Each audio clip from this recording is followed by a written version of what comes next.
존경하는 국민 여러분, 재외 동포 여러분, 우원식 국회의장님, 선배 동료 의원 여러분, 조국신당 대표 조국입니다. 지난 3월 3일 창당을 한 신생정당의 대표로서 22대 국회 초선 의원으로서 전국의 거리에서 만난 국민의 목소리를 가감없이 전하고자 이 자리에 섰습니다. 저는 흠결이 있는 사람입니다. 그런데도 지난 총선에서 690만 명의 국민께서 저와 조국혁신당을 선택해 주셨습니다. 그 마음 가득 명심하며 항상 겸허한 자세로 국민과 함께 하고자 합니다. 지난 총선에서 국민은 무도하고 무능하고 무책임한 집권 여당의 매서운 회초리를 들었습니다. 총선 후 윤석열 대통령은 말했습니다. 국민의 뜻을 겸허히 받들어 국정을 쇄신하고 경제와 민생 안정을 위해 최선을 다하겠다. 새빨간 거짓말이었습니다. 부자와 강자만 챙기는 국정 기조를 바꾸지 않았습니다. 경제와 민생 파탄을 외면하고 있습니다. 현재 서민들은 코로나 시국보다 삶이 어렵다고 하소연합니다. 소상공인, 자영업자 폐업률과 가계 빚은 날마다 치솟고 있습니다. 경기는 침체하고 나라 빚은 역대 최고로 쌓여갑니다. 게다가 무모한 의대 2,000명 정원 결정의 여파로 응급 환자는 병원을 못 찾아 목숨을 걸고 뺑뺑이를 돕니다. 상황이 이러함에도 윤석열 정권은 전 정권 탓만 합니다. 시도 때도 없이 이념몰이에 나섭니다. 반대자와 비판자들을 반국가 세력, 검은 세력이라고 비방합니다. 일제강점기의 불법성을 부인하고 식민지 근대화론을 주장하는 소위 뉴라이트 인물들을 정부와 학계의 요직에 앉힙니다. 그런데 윤석열 대통령의 거짓말은 이번이 처음이 아닙니다. 2013년 10월 21일 서울고검 국정감사장 기억나십니까? 윤석열 여주지청장이 증인으로 나와 저는 사람에게 충성하지 않는다라고 말했습니다. 저도 국민도 박수를 쳤습니다. 그러나 거짓말이었습니다. 저도 속고 국민 모두 속았습니다. 윤 대통령은 극히 일부 특권 계급 사람에게만 충성하고 있습니다. 특히 자기 자신과 배우자 김건희 씨에게 충성하고 있습니다. 거짓말은 윤석열 대통령만 하지 않았습니다. 2021년 12월 26일 김건희 씨는 허위 경력 논란을 사과하며 말했습니다. 남편이 대통령이 되더라도 아내의 역할에만 충실하겠다. 이 역시 새빨간 거짓말이었습니다. 대선 전 2022년 1월 공개된 녹취록에 나오는 김건희 씨의 생생한 발언 기억하실 것입니다. 우리 남편은 바보다. 내가 다 챙겨줘야지 뭐라도 할 수 있는 사람이다. 내가 정권을 잡으면 거기는 완전히 무사하지 못할 거다. 국민에 의해 선출되지 않는 권력, 즉 김건희 씨가 대통령 행세를 합니다. 여당 대표와 문자를 하며 회유하고 압박합니다. 정부 인사를 자신이 한다고 자기 입으로 말합니다. 급기야 김건희 씨가 전 여당 의원에게 지옥불 옮기라고 했다는 보도도 나왔습니다. 여당 내에서도 터질 게 터졌다라고 합니다. 경고합니다. 박근혜 정권에서 최순실 씨가 무슨 일을 했는지 그 결과 박근혜, 최순실 두 사람이 어떻게 되었는지 국민은 다 기억하고 있습니다. 어떤 부적도 어떤 무당도 막아주지 못할 것입니다. 존경하는 국민 여러분, 그리고 선배 동료 의원 여러분, 윤석열 대통령은 검찰총장 시절 자신이 이끄는 검찰을 이렇게 자랑했습니다. 살아있는 권력의 비리를 눈치 보지 않고 공정하게 수사하는 검찰. 그런데 자신이 최고의 살아있는 권력이 된 후 검찰은 어떻게 되었습니까? 어느 주가 조작 사건에서 공범위 유죄 판결이 났는데 전주가 소환도 기소도 되지 않습니까? 어느 공무원 배우자가 300만 원짜리 명품백을 받고 무사히 넘어갑니까? 어느 피의자가 자신이 지정한 곳에서 조사를 받습니까? 어느 검사가 수사하러 가서 휴대전화를 피의자 측에 제출합니까? 이 정도는 수사가 아니라 접대입니다. 반면 전 정권과 야당은 사냥하듯 수사합니다.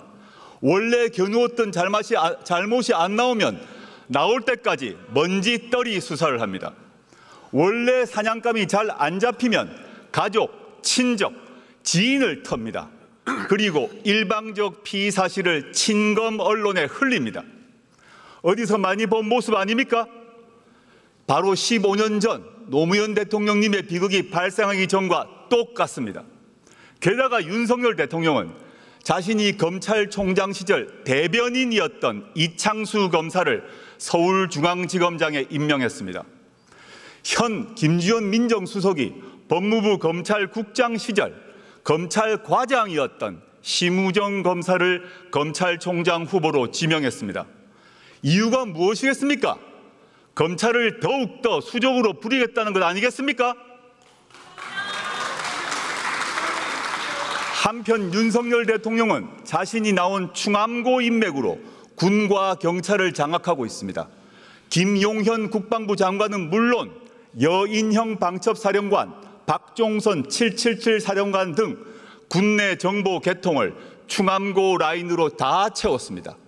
경찰 인사를 하는 이상민 행정안전부 장관 역시 윤 대통령의 충암고 후배입니다. 충암고는 윤석열 정권의 하나회로 자리 잡을 것입니다.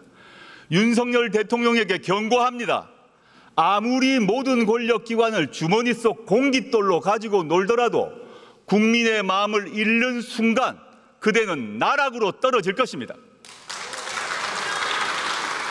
존경하는 국민 여러분, 선배 동료 의원 여러분, 창당 이후 만났던 국민의 목소리를 전하고자 합니다.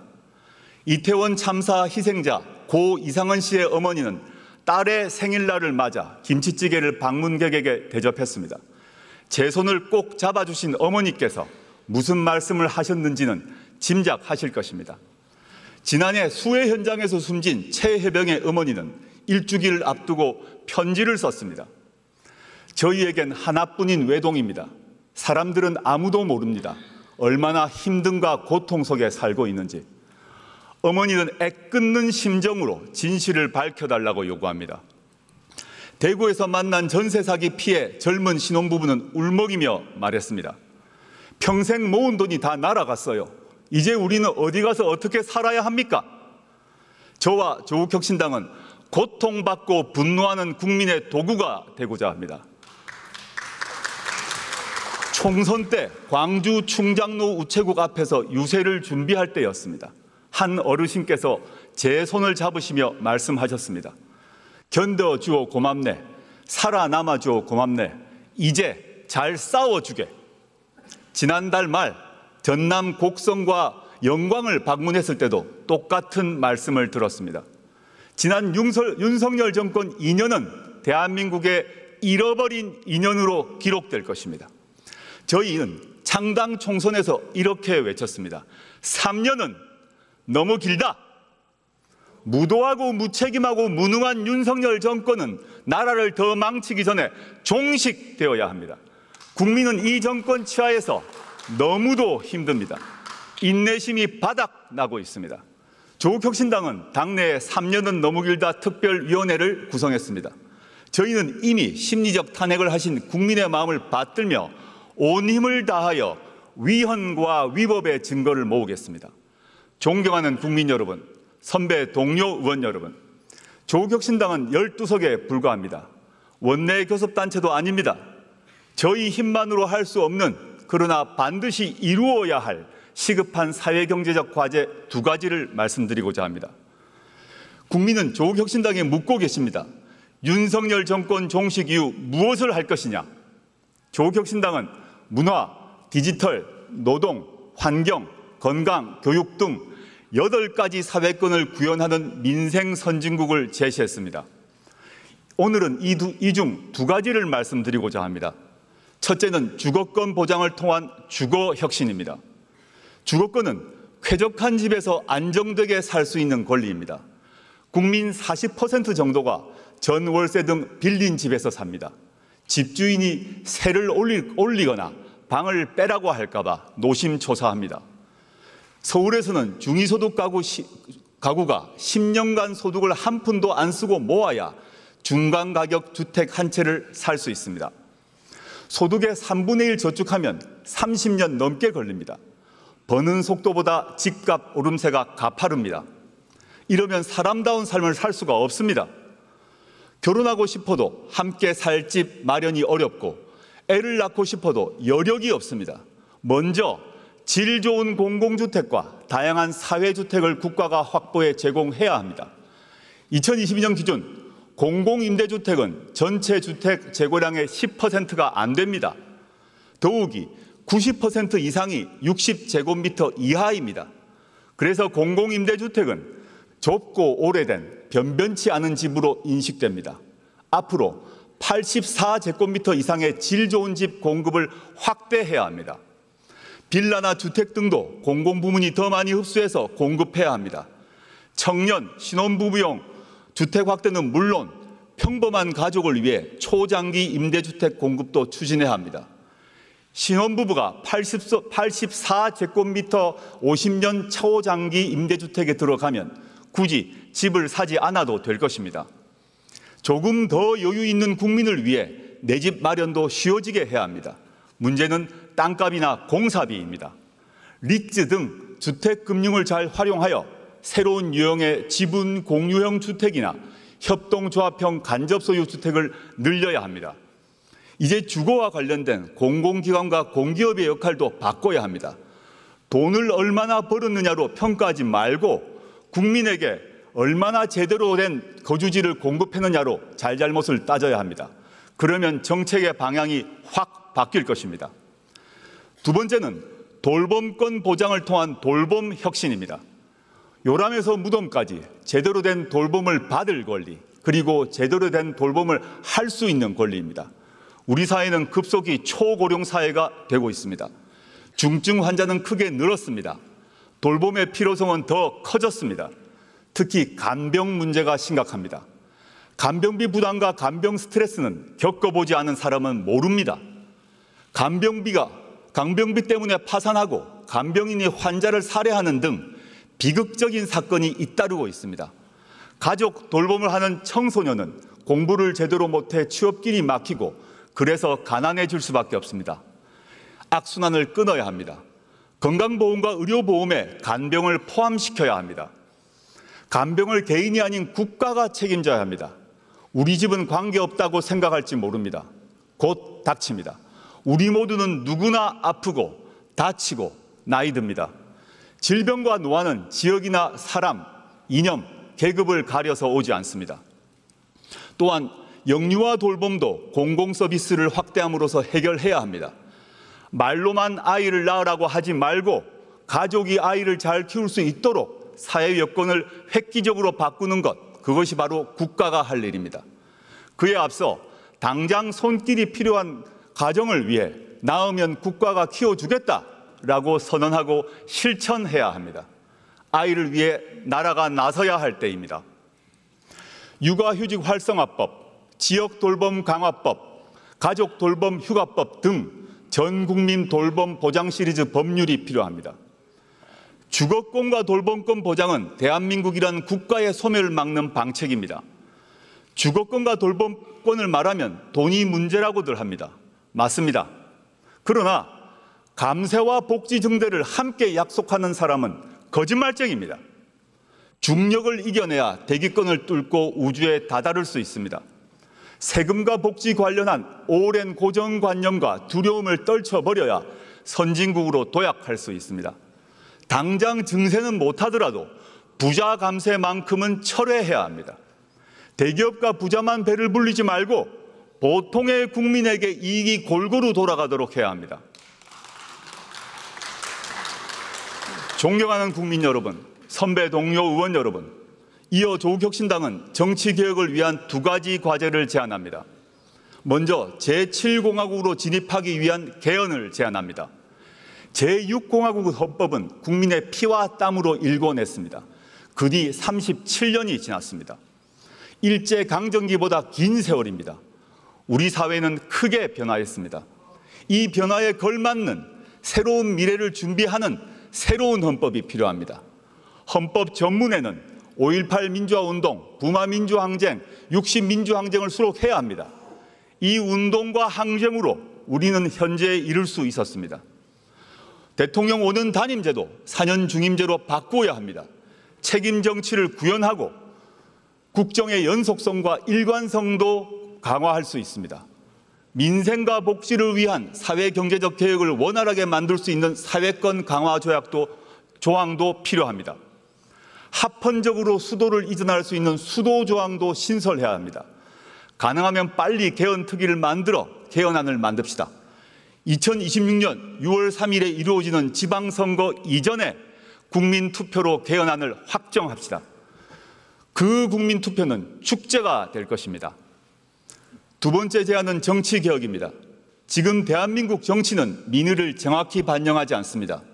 우리 정치는 비례성과 다양성이 강화되는 쪽으로 개혁되어야 합니다. 최근 거대 양당은 정치개혁을 명목으로 지구당 부활에 합의했습니다. 과거 지구당을 폐지한 이유는 돈 먹는 하마였기 때문입니다. 고비용 정치와 금권 선거가 이제 완전히 사라졌을까요? 국민은 그렇게 생각하지 않을 것입니다. 지구당을 되살리면 민의를 더 잘 수렴할 수 있을까요? 그렇지 않을 것입니다. 지구당 부활은 거대 양당 소속 정치인에게만 좋은 일입니다. 현행 비례대표 선출 방식은 준연동형입니다. 다당제가 민주주의를 발전시킨다는 점에 공감대가 형성된 결과입니다. 그러나 현행 국회법은 양당제를 전제로 구성되어 있습니다. 대표적인 게 교섭단체 기준입니다. 12석을 얻은 조국혁신당은 국회 운영에서 투명정당 취급을 받습니다. 690만 지지자 의견을 국회 운영에서 대변할 길이 없습니다. 정당 보조금 배분에서도 큰 차별을 받습니다. 동료 의원님께 간곡히 호소드립니다. 이제 교섭단체 기준을 개선합시다. 박정희 유신 독재 정권이 개학하기 이전으로 돌아갑시다. 정치 신인 때 정치개혁에 대해서 품었던 초심을 한 번만 돌아봐 주십시오. 존경하는 국민 여러분, 그리고 선배 동료 의원 여러분, 우리 국민은 교양과 품격 있는 지도자를 가질 자격이 있습니다. 절대된 국가 권력을 가질 자격이 있습니다. 주거와 돌봄을 걱정하지 않아도 될 자격이 있습니다. 조국혁신당이 쇄빙선이 돼 깨트리겠습니다. 조국혁신당이 예인선이 돼 이끌겠습니다. 4년 뒤 22대 국회가 끝날 것입니다. 그때 국민은 이렇게 말씀하실 것입니다. 조국혁신당이 정권교체를 위하여 가장 앞장서서 싸웠다. 그리고 조국혁신당으로 인하여 국회에서 주거권과 돌봄권의 기초가 마련되었다. 그 출발점은 2024년 9월 9일이었다고 말입니다. 조국혁신당은 행동하는 정치를 하겠습니다. 감사합니다.